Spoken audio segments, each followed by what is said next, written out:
Hello? Okay, let me fix my hair.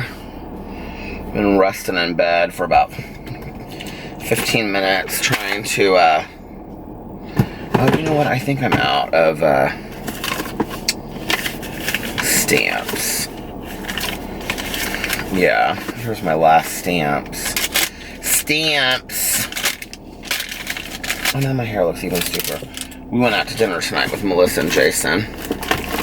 Do I have any stamps in here left? I feel like I do somewhere.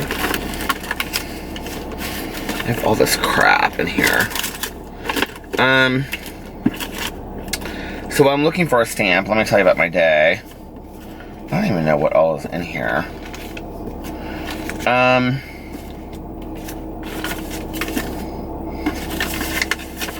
Oh, you know what? I think I didn't put that on my... so let me tell you, why do I have just a blank envelope in here? Well, I'm gonna have to go get some stamps. So I got up today and I went into my office and I wrote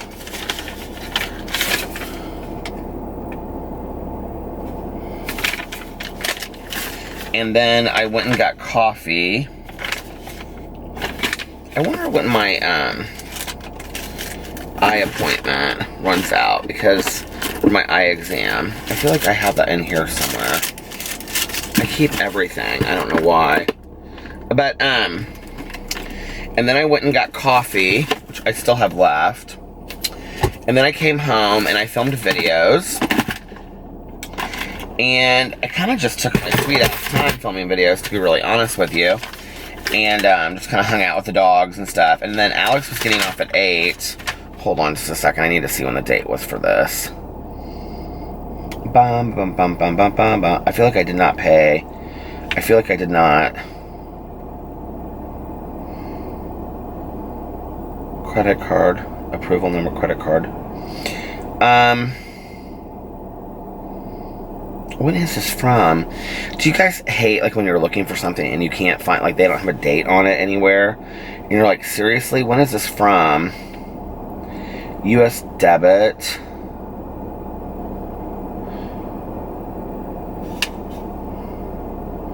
Why is there no date on this? Description. I'm so over this. Well, I know it can't be now because the mileage is so different. Oh, this is from February. Anyway, you guys are like, who cares? Okay, so I went and got coffee. And then I, did I not bring my wallet? Damn it, why am I... Oh, here's my wallet right here. And then anyway, I uploaded my videos, and then Alex was coming home at 8, and we were just going to hang out at the house, but then Melissa texted us, and she said, hey, what are you guys doing tonight? Would you like to go out to dinner? So we were like, yeah, and then all of us were in this group text, and we were having a really hard time picking a place to go to dinner, and so we ended up going to Basbo's, which is this local pizza place, and we sat outside. It's in Broderpool, which is like where my office is, and it's real artsy. And it's kind of like one of our go-to places as couples. We have we go, because we do stuff with Melissa and her husband Jason a lot. Like they're the one other couple that we do stuff with a lot. And so we went there, and Melissa had a Mexican pizza and a salad. I had a salad and a Popeye, which is a sandwich that has cream cheese, spinach, and mushrooms on it. And that's basically it. And then Jason had a pizza called the Colossal, and then he had a Greek salad. Alex had a Greek salad, and then he got a cheese pizza. And then afterwards, we went to Insomnia Cookies, and we got cookies. I got 2 peanut butter cookies. Alex and Melissa both got these cookie sandwiches with ice cream in the middle, chocolate chip, and Jason got nothing. So, that's where we're at. And Alex and I were just upstairs hanging out with the dogs. I was telling Boo Radley a story. Alex was laughing. I was telling Boo Radley a story about this dog named Boo Radley. Because, you know, and he was the smartest dog in the entire world. And then the aliens came down and they took everybody away, except for Boo Radley, because he was so smart that he hid out from the aliens. And then Boo Radley was all alone except for that. Then he met this red bird, and her name was Sally Joe. And then Sally Joe and Boo Radley were best friends. They took naps on the beach. They went and traveled into the mountains. They went everywhere to Paris. They went shopping. It was basically like that movie Night at the Comet, but not. But then the aliens brought back Pee-Pee and Tucker. And then Boo Radley basically said to Pee-Pee and Tucker that they were ruining his life because he and Sally Joe were having just such a fantastic time here down on Earth with nobody. There was not one human being left on the Earth, and Pee-Pee and Tucker were gone. And he said, "You're ruining my life." And so anyway, and Alex is like laughing while I'm telling this whole story. But he said since he's such a nice person, he thought that he would allow Pee-Pee and Tucker to come and live with him and Sally Joe, the Redbird. And so then the four of them lived happily ever after. So anyway, now I gotta get a little Redbird stuffed animal and call her Sally Joe for Boo Radley. My life. Oh my gosh. Do I wanna stir some shit up? Do you want me to stir some shit up? Okay. First of all, I want to say happy birthday to you. Happy birthday to you. Happy birthday, Zach and Cam. Happy 40th, Cam. Happy birthday to you. Happy 24th, Zach. So happy birthday, you guys. I don't know if y'all are aware, but I read all of the comments on all of my videos every day. I just don't respond because it would take me 15 hours a day to do that. I can't keep up with anything anymore. So anyway, and but I do. I read all the comments, and you know, I'm kind of at a point where I'm like, it's almost kind of comical to me at this point. Like I'm not really like. I'm not hurt by it. It doesn't bother me. I'm not upset by it. But I'm kind of at a point where I'm like, okay, I'm going to give some unsolicited advice. Like, seriously, like, I'm going to give some unsolicited advice. Now, a lot of you out there will say very nice things to me the majority of the time, but then every once in a while, you'll give me a little, criticism. You'll give me a little, push in the right direction and say, hey, I think you should think about this, or hey, I feel differently about that, and I love that, okay? I love to have an open discussion in the comment sections. I love that you guys feel free. You're very respectful of each other, so if somebody disagrees and another one agrees, you guys have a conversation, and I feel like the comment section of my vlog is very friendly, and you guys are so nice to each other, and you're very nice to me, okay? And I am not asking that every comment underneath there be, sun rays and, rainbows. I'm not asking for that. But there is one person that watches my videos. Just one, okay? And this person, every comment, I'll just speak right to you, every comment you leave me is either advice that comes across as very condescending and patronizing, like you know everything about everything in the entire world, or it's extremely critical and almost kind of like you're laughing at me, like you think I'm a joke. And I've read the comments enough that I don't really think you think that about me, because it's very obvious by the comments that you watch every second of every one of my vlogs. But let me tell you what's going on, okay? Either you really don't like me, so why you're watching an hour of my vlog every day to just criticize me, I'm completely baffled by, or you're hate watching me, which I guess people do, but I don't think you would leave the comments you do, because I think some of the comments are you trying to be helpful, but it's just coming across as rude as shit, is basically what it is. And so what I really think it is that you struggle with having a filter, okay?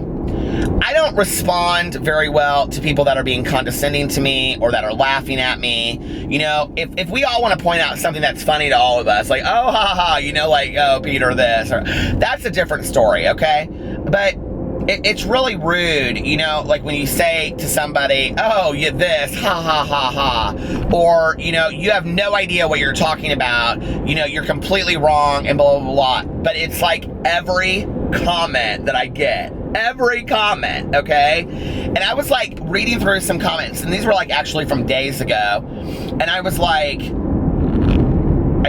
is this how you talk to everybody in your life? Like, or do you have people in your life? Because, like, I wouldn't have people in my life that talk to me like that. I mean, honestly, I just wouldn't. So, just a word of thought. If you want me to take your comments seriously, rephrase them. And if you don't really care how I take your comments, that's fine. And third, if you are hate watching me, please go spend your time doing something. I don't care if somebody wants to do that. I really don't, okay? I mean, I post my video, and within literally less than 2 minutes, y'all know my videos are an hour long, so how anybody could dislike what I have to say in the first 30 seconds. But I'm telling you, that first 30 seconds, there's between 2 and 6 dislikes. I don't really care. I know those are my haters. Why y'all are watching an hour of somebody you cannot stand to just go and gossip about them or say, I mean, I really, to be honest with you, I do not understand it. I don't, okay? And, like, go spend your time doing something that you really enjoy. Like, it makes me really kind of sad that there are people out there that that's where they spend their time and their energy. Like, take a look at your life. It's kind of like, you know what I mean? Like, I just don't understand that. Now, if you think I'm a complete buffoon and you sit there and listen to my vlogs and you think I'm absolutely crazy and you're laughing your asses off, now that I get, okay? Like, because you think that, like, you're not really hate watching me, you're joke watching me because you think I'm just a ridiculous joke, like, and I'm making you laugh. Like, now that I can understand. Now I do understand that. But, you know, and to the person out there, if you're sitting there and you've left maybe one critical comment, this is somebody that leaves every comment is critical, okay? So for the rest of you 99.99999%, I'm not talking to you, okay? And I don't care if this person keeps on leaving comments like that, but I'm just like, I don't know, every time I read it, I'm like, I just don't take anything that you say seriously to me. So it's like, you might as well not even leave a comment, because I kind of stopped like 6 months ago. Like, they would leave a comment, like if I said something like, you know, like, oh, we have a Chihuahua. I love Chihuahuas. Chihuahuas are great dogs. The comment back would be, oh, you're so funny. You really don't believe that Chihuahuas are the greatest dogs, do you? I mean, everybody knows that Chihuahuas are the stupidest dogs in the entire world. I would think you would know better than that, but you obviously aren't very smart. I mean, like, those are the comments I get. And I'm like, okay, like, why are you watching my... And they always comment on stuff that happens at the end of my videos. So I'm like, you're literally watching an hour of my vlog every night, okay? I relieve you of the responsibility of feeling like you need to watch my videos. And if I'm hurting your feelings right now, that's fine, because listen, okay, you've let me have it for 6 months, and I don't mean to hurt anybody's feelings, but maybe take a look at why you're watching Peter Vlogs. That's all I'm saying, okay? I'm just saying that. Because I don't get it. I really don't. Now, on to better and other things. Melissa and Jason are going with us to Ultra Music Festival next year. We were planning that tonight. Yes! I'm so excited about it. And we're going to stay at a different hotel this year, because I have a new hotel that I want to stay at. I want to stay at the one in Miami. I want to be the one in control. You know, I know I'm probably going to get a bunch of shit about what I just said, and people are going to be like, Peter, that's like a different side of you, blah, blah, blah. I'm allowed to have feelings, you know? I'm allowed to have feelings about what people say. Fuck, I drive around in a car for an hour every night, and somebody wants to just rake me over the coals every day. I'm like, seriously? Like, give me a break, you know? Instead, like, if you were in my real life, and I would probably say, instead, if you're going to really invest an hour in somebody's life of watching that much, why don't you find one thing you relate to or one thing that you really like about it instead of, and you know, like, here's the thing, like, when I read the comments, it kind of sometimes reminds me of, like, people that I've known in my life, that they don't really think they're being cruel or, like, rude or insensitive. They really think they're helping you, like, because they're so self-centered that they think they know everything. I mean, honey, you know? But anyway, so Melissa and Jason are going to Ultra Music Festival with us. We have 3 trips planned for the summer. We are going to Vegas, we are going to Connecticut, and we are going to, I can't say, we're keeping our trip a secret, oh my God. And then, I actually was thinking about that today. Like, I don't know how I want to do it, because I want to make it kind of fun for you guys so that you don't know, like, I like want you guys, like, for those of you that like watching me, I want you guys to, like, wake up and be like, oh my God, they left for their vacation today. Because like, the last 2 years, like, anytime we've gone on vacation, like 3 days in advance, I'm like, we're going on vacation. So I thought it would be really fun if, like, you got on a vlog and you're like, oh my God, like, I didn't know today was the day they were leaving. I thought that'd be kind of fun, you know? Plus, somebody did call our travel agent wanting to know what trip we booked. I'm like, oh my God, what?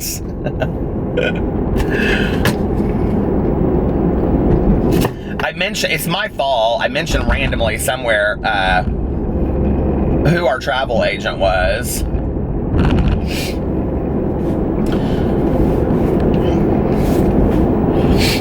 I ran into this girl today, and she was so sweet. She was very, very shy, and she was like, can I ask you a question? And I was like, yeah. And she was like, are you from YouTube?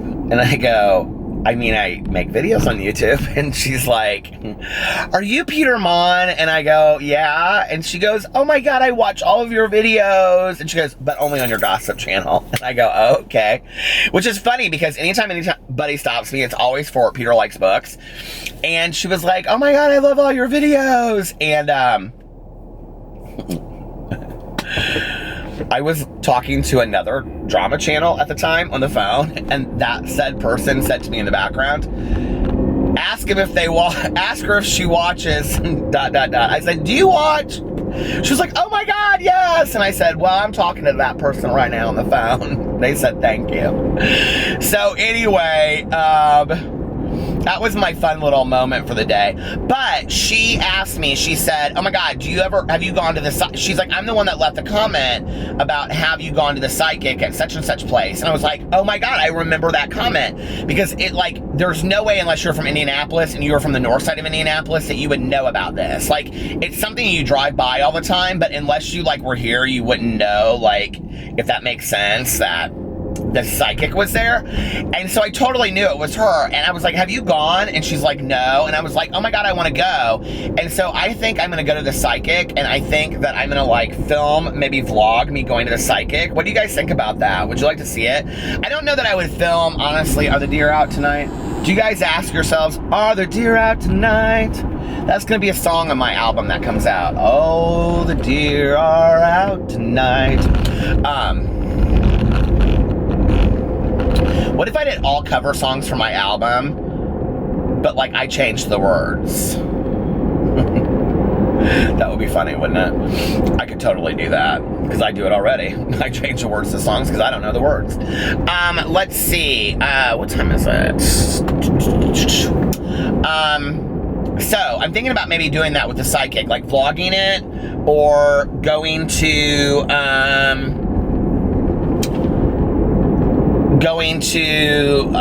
like, filming it on my way up there and on my way back, and then kind of, like, just telling you guys, like, what happened and whatever. I mean, like, really, like, what if she gave me lottery numbers? I wouldn't want everybody to have it, you know? As if that would ever happen.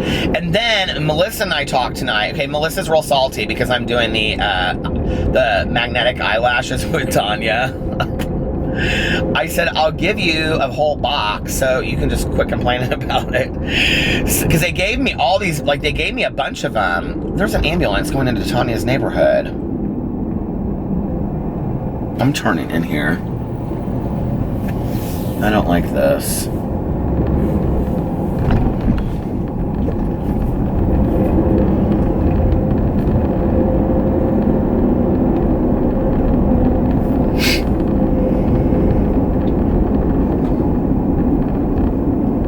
keep on going. Okay, they did. That had me worried for a second.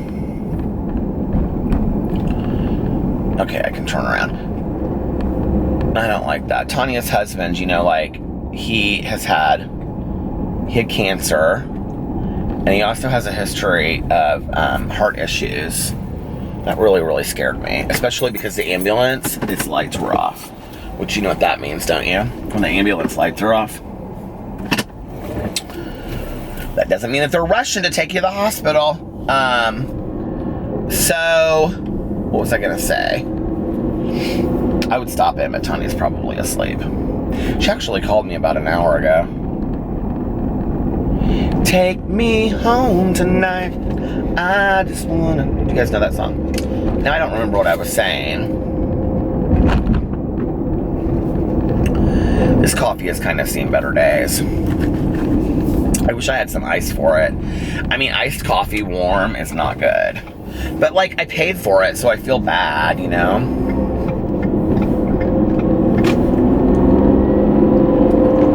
I didn't even go get my stamps. I'll turn around and go do that. Oh, and then Melissa and I, that's what I was going to talk about. So Melissa was like, I want to do a video with you. I go, oh my God, I have the perfect idea. I said, so you know I'm doing these haul videos, right? And she was like, you're doing haul videos now? I said, yes, I love them. They're so much fun. I do them for like my drama channel. And she was like, okay, so what's your idea? I go, what if you and I went and got like brunch one day and then went and got coffee, like Starbucks, and then we like vlogged all of it, and then we went shopping, and then we came home and like we showed our vlog, like we showed our haul. And she's like, oh my God, that would be so much fun. Would you guys like that? Like, we wouldn't buy like a million things, but we would buy a couple things each and then show them in a vlog. The look on her husband's face was like, oh my God, like she needs a reason to spend more money. But no, not to spend like a whole bunch more money. And then I said, and if people like it, I said, you know what we can do? We can do like a Dollar General and a Five Below haul. Because Melissa and I, you know what would be a really good video too? Is Melissa showing me how to do like extreme couponing, because she's like really into all that stuff. Although she said it's not as easy to do anymore because they've changed a lot of that stuff. Is that true? I don't know. Take me home tonight. I just wanna... Okay, so I said I was gonna talk a lot about where I was a year ago. Where I was the night that I graduated. I'm probably right around here, to be honest with you, because I am about 10 minutes from where I grew up, less than, and that night, my friends and I, you know, I didn't party that night. Like, that's so weird. Like, I said that last night, I just didn't, and I remember they did. There was this place that my friends started hanging out. Okay, so... I kind of switched friends, like, towards the end of my senior year. Like, I hung out with, like, the same group of people, like, most of my senior year, or most of my high school experience. But then, like, my one friend got a boyfriend, my other friend got a boyfriend that was in a band. They were both in bands, but they were in different bands. And then another one of my friends got, like, real hippie-ish. And so I started kind of hanging out with like these two other girls, and then my one friend Margaret, she and I still hung out a lot. So like the last semester of my senior year, I was kind of hanging out with different people, and honestly, a lot of the people that I hung out with were a semester below me, because my best friend Leisha graduated a year behind me. She and I have the same birthday, and she lives in Portland, Oregon. So if you know Leisha, that's an artist in Portland, Oregon, say, what's up? Peter said hi, Leisha. And she was my best friend, like, my senior year in high school, halfway through my junior and senior year in high school. And then my girlfriend that I dated, I know, she was also a year behind me. So, like, I was hanging out with her because we didn't really start dating until, like, February, March. I think Valentine's Day actually might have been the first time that we went out, so, of my senior year. And, I mean, because I'm so romantical like that. And, so, yeah, like, I mean, I still hung out with my group of friends, but not as much. A couple of my friends were getting into, like, some really serious drugs. And as far as me, like, I was kind of still, like, I smoked pot sometimes. and I drank a lot. Like, I was a huge drinker, but I wasn't really into a whole lot else. That didn't really come till afterwards. And, yeah, and so, like, I think I kind of, like, scared, I mean, I had tried stuff, and, you know, but I hadn't, like, used on a regular basis, and some of them were, and I think it kind of scared me a little bit. So, I don't know, but anyway, all of my main friends, they were all hanging out at this place called The Farm, and it was like somebody's grandma. It's so funny because Tanya's son, like, he had a friend in high school whose grandma had a farm, and they would go out there and have bonfires and stuff. Well, it was the same thing, but just a different farm. And so all my friends, and at a graduation, it was like they were all going out there, and like a lot of the people that we graduated with, it was like a lot of people from our class were going out to the farm, even ones that didn't know there, and I just, that's not what I wanted to do. And I remember, like, I came home, my mom had like a little cake and stuff for me with some family members and a few of her friends, and then like I changed and I said I was going out, and I went out with my friends, like my friends Meredith, and the one whose mom, like, said, you pick up, you know, a girl at the door, that one, and my other friend Meredith. And I don't really remember what we did. I think we just drove around and, like, smoked cigarettes and listened to music, and that was kind of it. Like, I don't think we really did a whole lot. And I remember my mom said, you can stay out as late as you want. And I remember coming home, like, it was really early. And my mom was like, I really surprised, her friend was staying in town with her.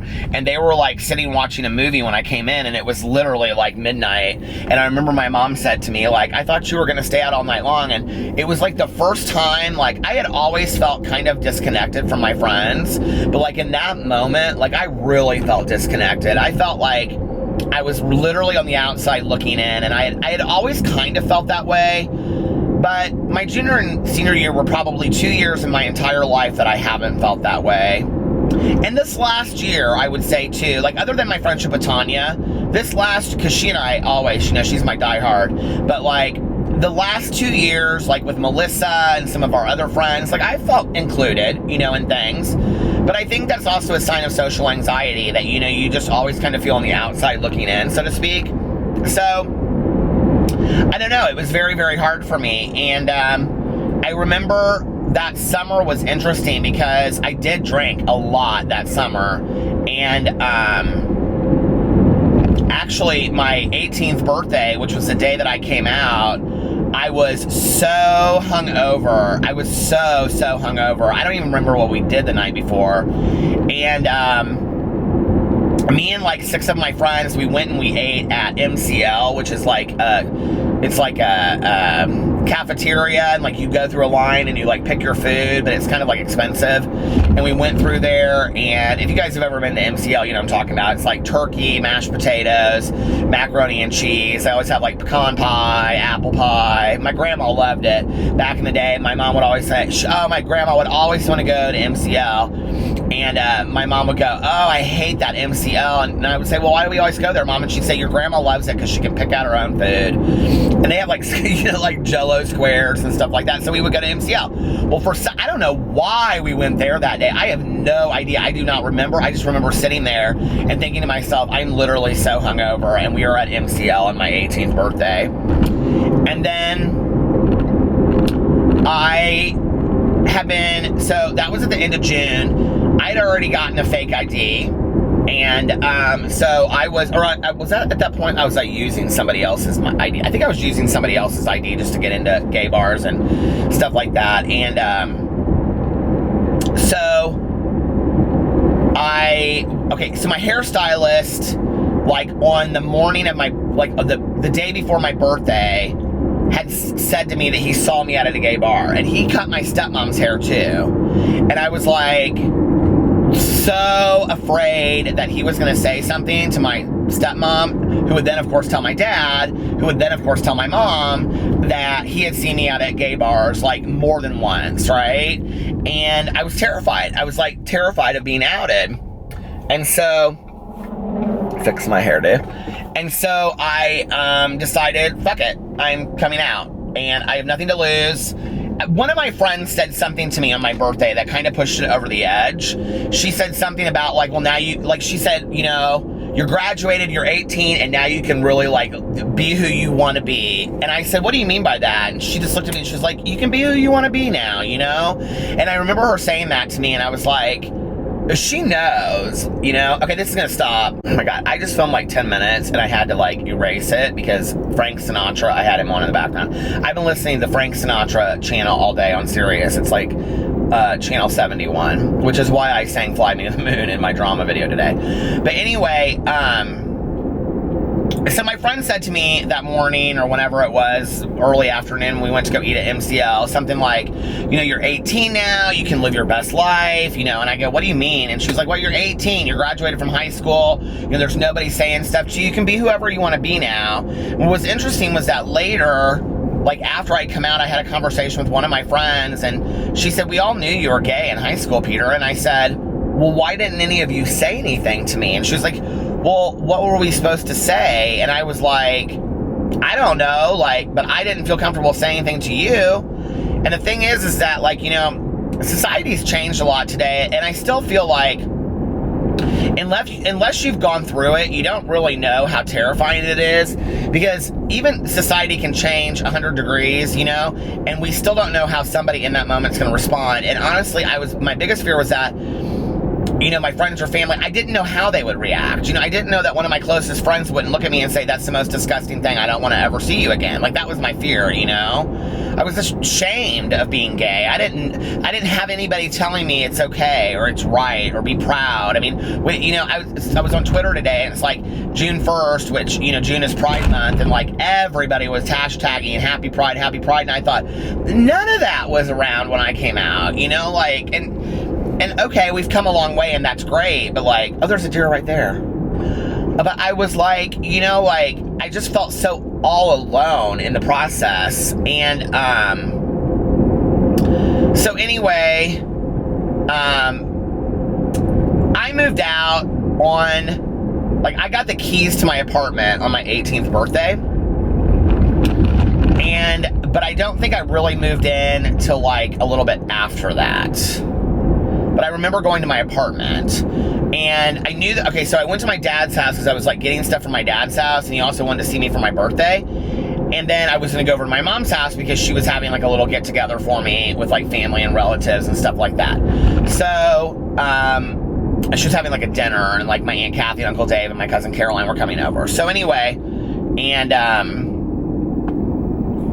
I remember having like a very serious sit-down conversation with my dad. I don't really remember how it started.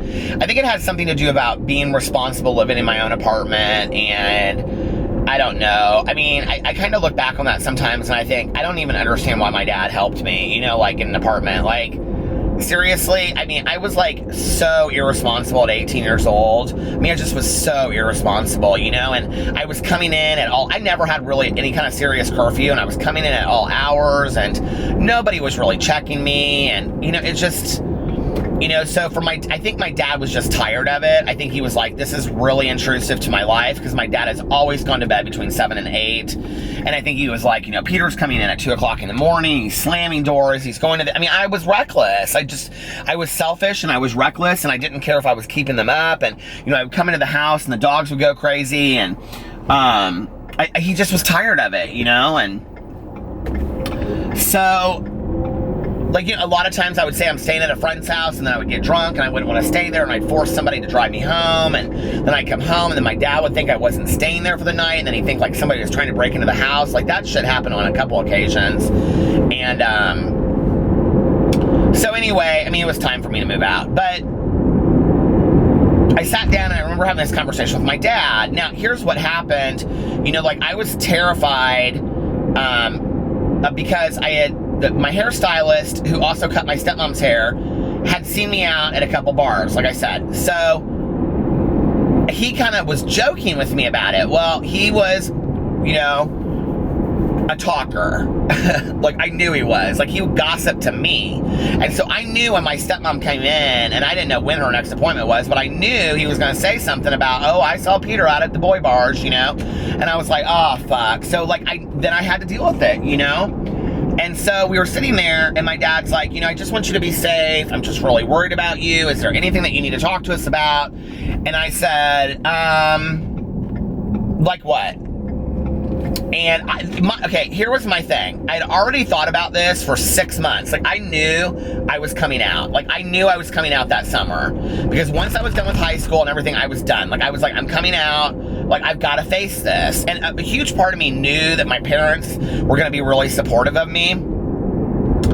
So, my dad goes, I think it was actually my stepmom, and she said, can we ask, they call me Pete, and I was like, she was like, can we ask you something? I was like, yeah. And she goes, are you gay? And I just kind of looked at her and I said, yeah. And she goes, okay. And then they were so nice to me, and my, you know, both of them like gave me a huge hug, and they were like, we love you, Peter, anyway, like, we don't care, you know? And my stepmom was like, we want you to feel comfortable bringing anybody over that you're dating and introducing him to us, and, you know, like, you know, maybe we can have another conversation about this at a later time. And I think they knew, like, that was maybe not the time to have the conversation. And, like, I look back on this, and it's so interesting to me because, you know, like, we didn't talk about, like, genderqueer issues or trans issues or any of that kind of stuff. And I remember my stepmom specifically asked me, she said, are there any other issues going on? And I said, what do you mean? And she was like, she looked at me and she goes, like, are, like, gender identity. She goes, is this sexuality or is this gender? And I said, you know, no, this is, for me, it's just, I'm gay, I think, you know, and I was scared. And my dad looked at me and he goes, I've known you were gay since you were 3 or 4 years old. And my dad always kind of still has that stereotypical idea of what gay is, you know? But he's like, Peter, I just always knew. He was like, and you know, my dad's a surgeon. If he was sitting here today and you said, why do you think Peter's gay? My dad would say, it's genetic. I believe he was born gay. He would say, I believe that science and, you know, whatever you want to believe spiritually, but it doesn't change anything. My dad truly, it is not he walked me down the aisle at my wedding with Alex. It is truly not an issue. They see Alex and they've seen my other, you know, my 2 previous boyfriends as their son-in-laws. I mean, they're so wonderful to me. And my aunt and uncle my aunt, before she passed away, I mean, same way. Her and Alex were so close. I have seen Alex go through a lot of deaths since we've been together in 10 years. And my aunt's death rocked him, like, literally like, I could get real emotional talking about it, but, like, he loved her so much, you know? She was so wonderful to him, and she would say, Peter's mom would love you, Alex. She would love you so much because you're so awesome to him, you know? So anyway, I don't even expect to get emotional on that, but then I go over, you know, to my mom's house and for this birthday party, and we have this birthday party and all this kind of stuff, and I'm like, I've already come out to my dad, right, you know? Which, for some reason, I was more scared to come out to my mom, and I grew up with my mom having, like, I mean, whenever she had a party, there were always, like, 2 or 3 gay guys there, like, dancing with all the women, you know? I mean, like, it wasn't like my mom, like, she was very artsy, very beatnik, you know? It wasn't like, excuse me, like, I remember my cousin Caroline and I were talking about this the other day, and she was like, or not the other day, but like a year ago, and she was like, do you remember these 2 guys, Bill and this other guy? And, you know, they were always like in khaki pants and like button-down collared polo shirts and stuff, you know? And she was like, do you remember Bill and so-and-so? And I was like, yeah. And I don't even remember what the other guy's name is. But she was like, they were gay. And I go, yeah. And she was like, did you know it? And I go, I don't know. Like, I was too young. Like, they weren't even around, like, you know, after a certain time. It was like this couple, and they, like, dated. And she was like, I just remember them always, like, sitting in the living room drinking with our moms. And she was like, and they always drove, like, really nice cars. And she was like, they always, like, because they would, it just, anyway, it was so funny. They were, like, real flamboyant and hilarious and whatever. I don't know what happened to those guys. They weren't around for too long. My mom and my Aunt Kathy, if you've ever seen the movie Annie Mame, my Aunt Kathy was like my aunt, well, it was like Annie Mame, honestly. Like, there's always, my mom and my Aunt Kathy had new friends constantly coming through the circle. So anyway, but so I went home, we had a little party, everybody left at about, I don't know, like 8 or 9, and my mom and I were sitting around, we were just having like a real serious conversation about life and, you know, stuff like that and what I was going to do. She was talking to me about moving out. She was really sad. You know, my mom, like, I did this Peterisms video the other day about her getting really stuck emotionally when I moved out because she didn't know what she was going to do with her life after I moved out, you know? And we're just sitting there. I can see it. We're sitting in the kitchen, and we had this like,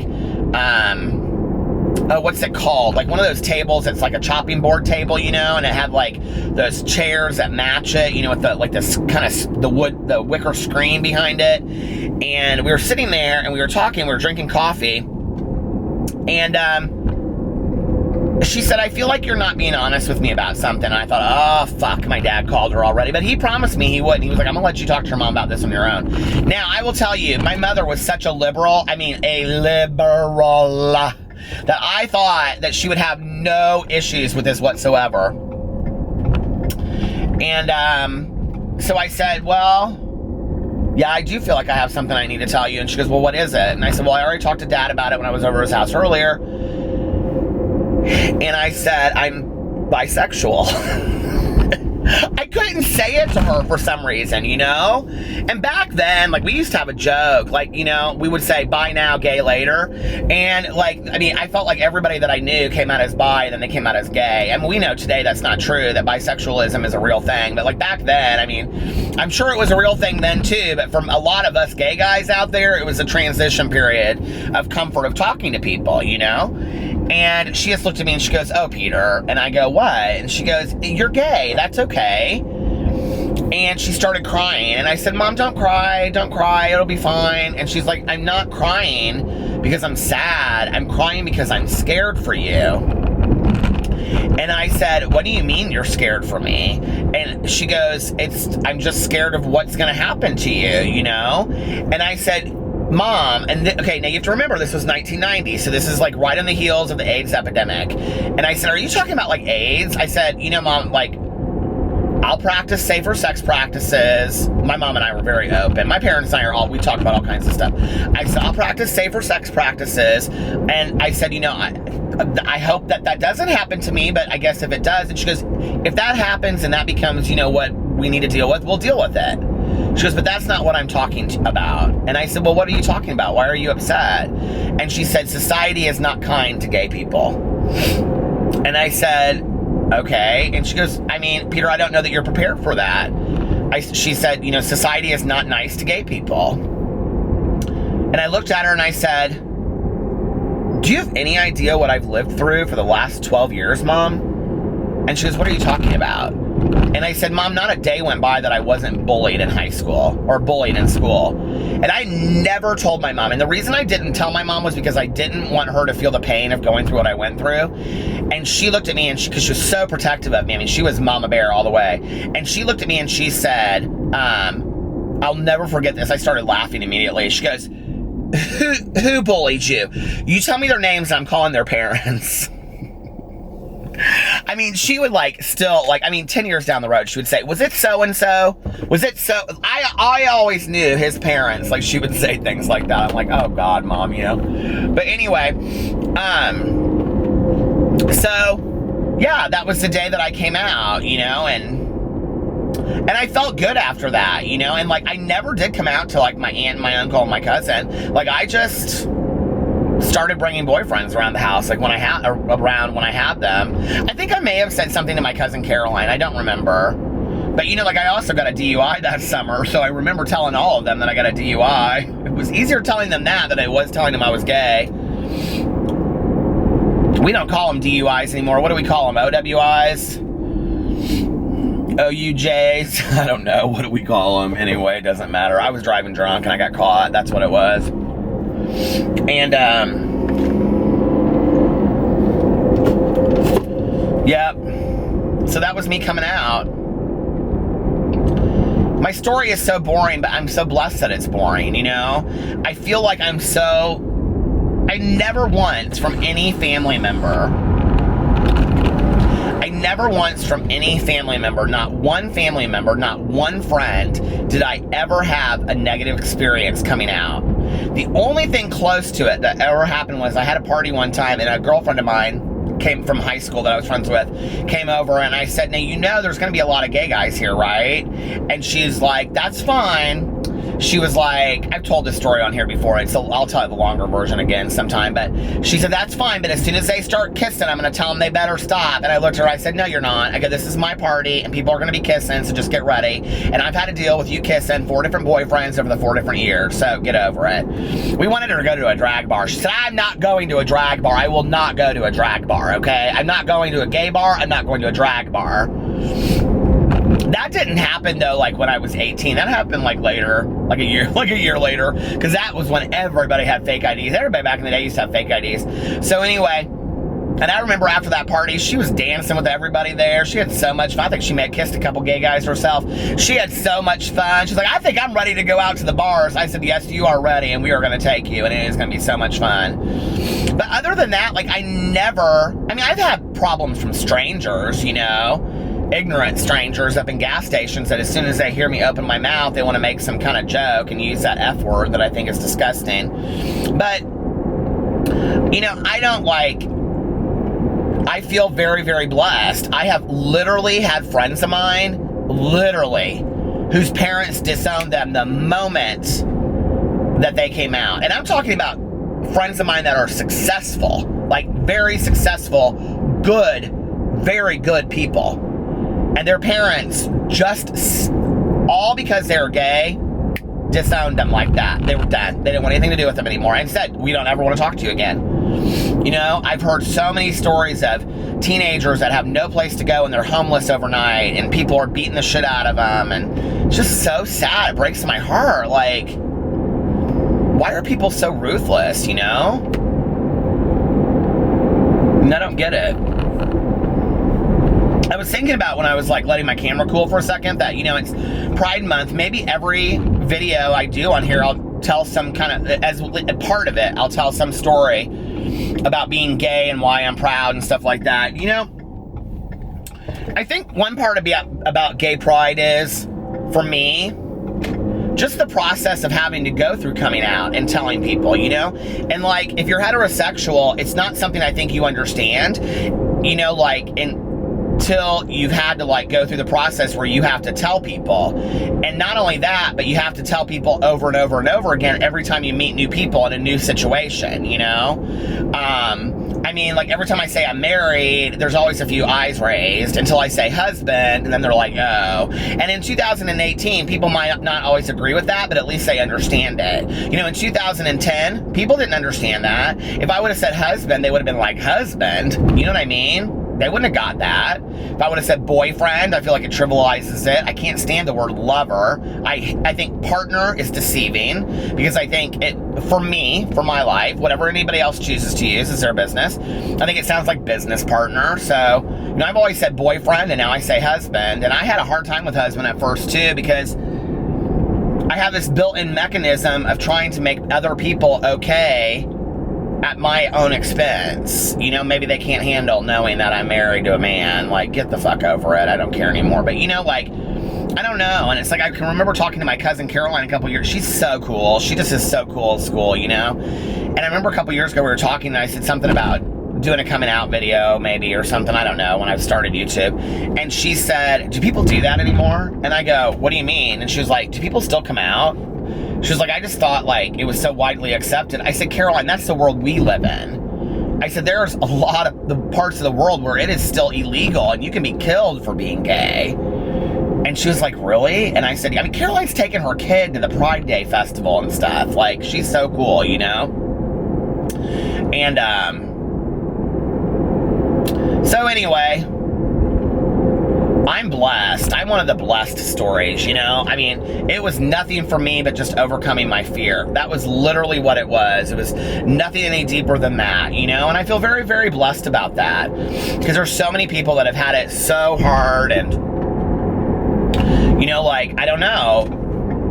I still have some friends today that I'm like, are you out to your family? And they're like, and I'm like, that have been in like long-term relationships. And they're like, no, like, not at all. And I'm like, what do you do for holidays? And they're like, we go do separate holidays. I'm like, oh my God, like, I could not do that. Like, I just couldn't do that. Like, it's just, I don't know. It seems like so backwards to me. It breaks my heart, you know? And, but, You know, people always, I get a lot of emails from people of all ages that say, like, when do you know that it's time to come out? I think it's when you know that you can't not come out, you know? And I don't think anybody should be pushed out. I don't think anybody should be outed. I think that it's a personal decision. I think family members have a process of coming out too, you know? And I honestly think, like, one of the things that, like, is really hard in our society, like, and this is gonna sound really backwards, but, you know, people assume, obviously, because of my voice and my mannerisms, I'm not stupid, I know I'm not a kitchen secret, okay? That people assume that I'm gay.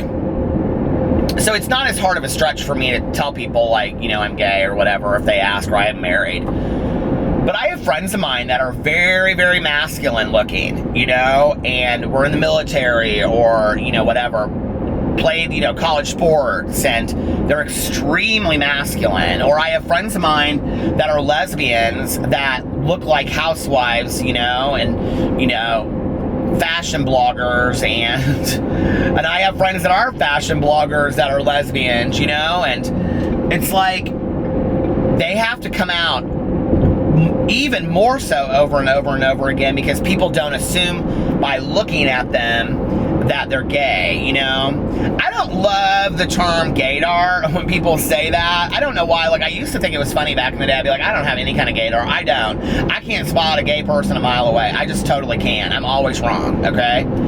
But I just think that, like, there's no real look or, you know, today. Like, I mean, even, like, I know men that I feel like are effeminate that are not gay. And people want to put them in a box and say because they're effeminate, they're gay. Well, no, that's not true. There are effeminate men that are not gay, you know? And I feel like if one thing we've come so far in is this just blur of genders and gender stereotypes. Like, oh my God, it's 2018. Let people be who they want to be. Why is anybody else concerned with what somebody is doing with their life unless they are harming somebody? If they're not harming anybody, why the fuck does it matter? You know, if it's how they choose to express their own life, let them, you know what I mean? I have been on a soapbox tonight, let me just tell you. And it is hot in this car. Somebody said on my main channel video, they're like, I wish you would turn your air conditioning on in your house because you say it's hot as balls in there. Okay, we have our air conditioning set to 68 in our house, trust me, okay? The air conditioning is plenty on. It just gets so hot because I get so revved up in those videos.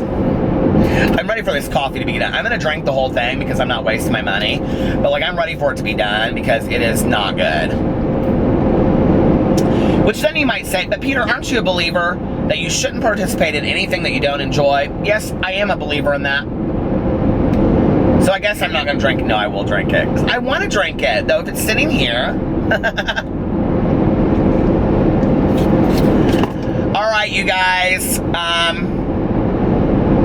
To anybody out there that's watching this that identifies in a sexuality that you feel like you need to come out of at some point, don't rush. Take your time. Think it through. Share it with somebody first that you know is safe for you.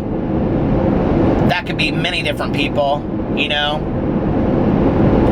Don't do it if you're going to risk your safety or your having a place to live until you have those things set in place. Those would be my pieces of advice to people coming out. And my one thing is, looking back in high school, I do wish I would have come out earlier because it really wouldn't have mattered anyway. Because people were being so shitty to me anyway that if I had come out in high school, it would have been like, so what? You know what I mean? And at least maybe I would have met one other person, or I don't know, that I could have, like, had a friend, you know, that got my shit. Or maybe I would have worked it out a little bit sooner. Or, I mean, I believe that I have a genetic predisposition for addiction, but maybe my addiction didn't need to go as far as it did. And I do think, in retrospect, that my addiction had the behaviors of my addiction, not my having it, but the way that it played out, had a lot to do with me being gay, because I think there was a huge amount of shame associated with it, and that it was really easier for me to lose my inhibitions in places like gay bars or with my gay friends, and, you know, feel comfortable if I was drinking or eating pills or high or whatever. And, you know, for a long time I wasn't willing to admit that, but I think in retrospect, looking back, I mean, I think it is the case, you know, that it is the case. That my being gay and maybe not being 100% okay with it had a lot to do with my using excessively. I really do think it did, you know? I wish I had had somebody that I could have talked to then, instead of just, you know, a bunch of my friends that we all thought we were okay because we had just come out one day. But I think it's more than that. I think I needed to maybe talk about it. I don't know. I know I'm okay today because I've been through it and back, but anyway, I love you guys. That's why one of the reasons why I'm so thankful to all the, you know, LGBTQIA plus men and women that came before me and paved the road, so that I am able to be able to say the things I'm saying on video today and even be able to put it out there without fear. So I'm proud of that. And I love you guys. I hope you're having a wonderful weekend, and I will see you tomorrow. Bye.